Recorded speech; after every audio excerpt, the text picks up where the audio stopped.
নমস্কার, উমার হেসেলে আপনাদের সবাইকে স্বাগত। আরও একটা নতুন রেসিপি নিয়ে চলে এলাম।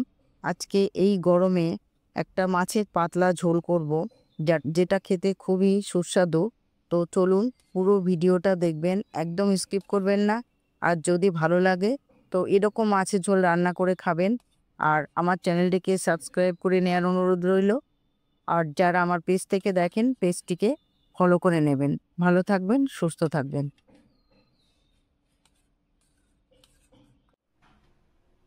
এই গরমে হালকা মাছের ঝোল রান্না করার জন্য কড়াইতে তেল দিয়ে দিলাম। তেলটা গরম হয়ে গেছে। এবার মাছগুলো আগে থেকে আমি নুন হলুদ মেখে রেখেছিলাম, কিছুটা গাদা আর কিছুটা পেটি। এটা কাতলা মাছ। এবার মাছগুলোকে আমি উল্টিয়ে পাল্টিয়ে ভালো করে ভেজে নেব।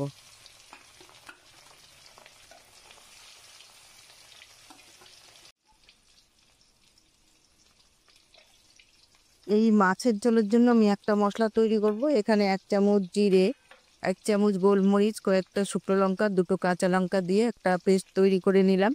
এই পেস্টটাই মাছের ঝোলে দেব।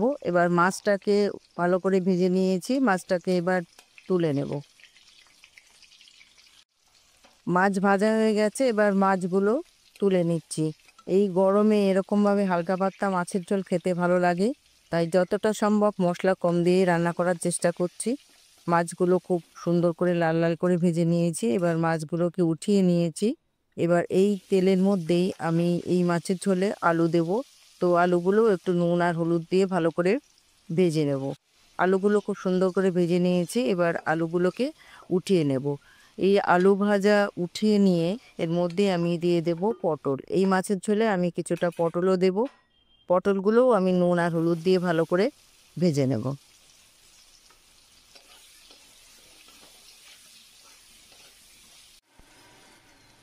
পটলগুলো খুব সুন্দর করে ভেজে নিয়েছি। এবার পটলগুলো আমি তুলে নিচ্ছি। এই পটল ভাজার তেল আপনারা চাইলে তুলে নিতে পারেন, কারণ পটল ভাজা তেলটা কালো হয়ে যায়। আমি আর তুললাম না। এই তেলের মধ্যেই দিয়ে দিলাম 2টো শুকনো লঙ্কা, তেজপাতা আর 1 চামচ গোটা জিরে। মশলাটাকে একটু ভাজা ভাজা করে এর মধ্যে দিয়ে দিলাম একটা কেটে রাখা টমেটো। আর আগেই এর মধ্যে পেঁয়াজ দিয়েছি অল্প একটু, পেঁয়াজটাকেও ভাজা ভাজা করে নিয়েছি।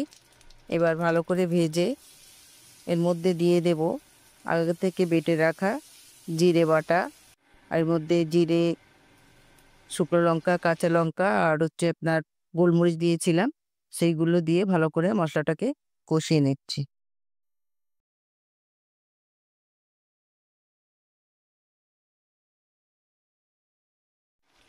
মশলাটা খুব ভালো করে কষিয়ে নিয়েছি, তেল উঠে এসছে। এবার এর মধ্যে দিয়ে দিলাম স্বাদ মতো লবণ আর পরিমাণ মতো হলুদ। এই সমস্ত কিছু দিয়ে আরও কিছুক্ষণ কষিয়ে নেব।